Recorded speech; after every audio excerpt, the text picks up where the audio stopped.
നമസ്കാരം. ചാനൽ മൂവാറ്റുപുഴയിലേക്ക് സ്വാഗതം.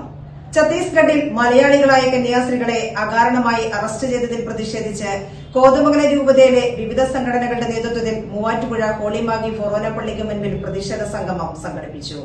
Kolenchery saint Peter's college മുൻ പ്രിൻസിപ്പൽ ഡോക്ടർ എം.ബി. മത്തായി പ്രതിഷേധ സംഗമം ഉദ്ഘാടനം ചെയ്തു. ഛത്തീസ്ഗഡിൽ മലയാളികളായ കന്യാസ്ത്രീകളെ അകാരണമായി അറസ്റ്റ് ചെയ്തതിൽ പ്രതിഷേധിച്ച് കോതമംഗലം രൂപതയുടെ നേതൃത്വത്തിൽ പ്രതിഷേധ സംഗമം സംഘടിപ്പിച്ചു. വർഗീയവാദികളുടെ ആൾക്കൂട്ട വിചാരണയ്ക്ക് വിധേയരായ സംഭവത്തിൽ പ്രതിഷേധിച്ച് DFC കോതമംഗലം രൂപതാ സമിതിയുടെ നേതൃത്വത്തിൽ രൂപതയിലെ മറ്റ് സംഘടനകളുടെ സഹകരണത്തോടെ മൂവാറ്റുപുഴ ഹോളിമാഗി ഫൊറോന പള്ളിക്ക് മുമ്പിൽ പ്രതിഷേധ സംഗമം സംഘടിപ്പിച്ചു. കോലഞ്ചേരി സെന്റ് പീറ്റേഴ്സ് കോളേജ് മുൻ പ്രിൻസിപ്പൽ ഡോക്ടർ എം.ബി. മത്തായി പ്രതിഷേധ സംഗമം ഉദ്ഘാടനം ചെയ്തു. ജനാധിപത്യ മൂല്യവും മതസ്വാതന്ത്ര്യവും ലംഘിക്കുന്ന രീതിയിലാണ് കന്യാസ്ത്രീകളെ അറസ്റ്റ് ചെയ്തതെന്ന് എം.ബി. മത്തായി പറഞ്ഞു. ഭരണകൂടത്തിന്റെ ഈ നടപടികൾ അഭിമാനകരമായ മതേതരത്വത്തിനും മതസഹിഷ്ണുതയ്ക്കും സാരമായ വെല്ലുവിളിയാണ് ഉണ്ടായിരിക്കുന്നതെന്നും എം.ബി. മത്തായി കൂട്ടിച്ചേർത്തു. DFC രൂപതാ ഡയറക്ടർ ഡോക്ടർ ആന്റണി പുത്തൻകുളം അധ്യക്ഷത വഹിച്ചു. DFC സംസ്ഥാന പ്രസിഡന്റ് ലോറൻസ് ഏനാനിക്കൽ, സംസ്ഥാന ഉപദേശക സമിതി ചെയർമാൻ ജോയി നടുക്കുടി, രൂപതാ പ്രസിഡന്റ് ഡിഗോൾ കൊളമ്പേൽ,